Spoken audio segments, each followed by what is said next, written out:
আপনাদের মিডিয়াতে বারবার বলা হয় অলি আহমেদ ভোট করছেন, এটা কিন্তু 1 বছর আগে খুব স্পষ্ট ভাষায় বলে দেওয়া হয়েছে যে ডক্টর অলি আহমেদ উনি কোনো সিটে নির্বাচন করছেন না।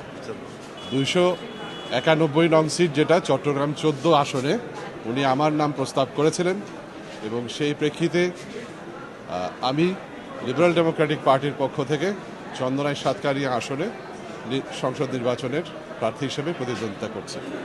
সেক্ষেত্রে আপনারা একটা জোট করেছে, জোটে অন্তর্ভুক্ত হয়েছেন, তো এই ক্ষেত্রে একটু আপনাদের সমঝোতা আচ্ছা আবারও সংশোধন করতে হচ্ছে। আর এই কথাগুলো কিন্তু ক্ল্যারিটি থাকা উচিত। সমঝোতা হয়েছে 10 দলের মধ্যে। এ ব্যাপারে কি জানতে চাইছেন?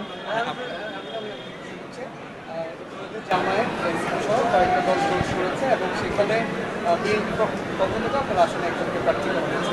সেক্ষেত্রে আপনার বাবা যেহেতু দীর্ঘদিন ওই আসনে নির্বাচিত হচ্ছেন, মন্ত্রী হচ্ছেন, সেখানে ব্যাপক উন্নয়নের কাজ শুরু করেছেন ভোটে, কিন্তু আপনি যেহেতু নতুন আসছেন বা প্রথমবারের মতো নির্বাচন করছেন, কোনো চ্যালেঞ্জ মনে করেন কিনা, যেহেতু তারা জোটবদ্ধভাবে নির্বাচন করছে? একেবারেই চ্যালেঞ্জ মনে করছি না। আমরা ইতিমধ্যেই বেশ কিছু এলাকায় গেছি, গত 1.5 বছর ধরে যাচ্ছি। আমাদের এলাকাতে হিন্দু, মুসলমান, খ্রিস্টান, বুদ্ধিস্ট এই এলাকাটা একটা অদ্বিতীয় আসন বাংলাদেশে। এখানে অলি আহমেদের প্রতি জনগণের যে ভালোবাসা, এটার কোনো তুলনা নাই।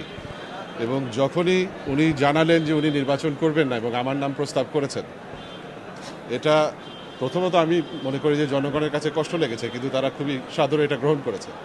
ভবিষ্যতের কথা চিন্তা করে ওনার কাজের ধারক এবং বাহক হিসেবে আমি যতটুকু দেখতে পেয়েছি তারা আমাকে সাদরে গ্রহণ করেছে।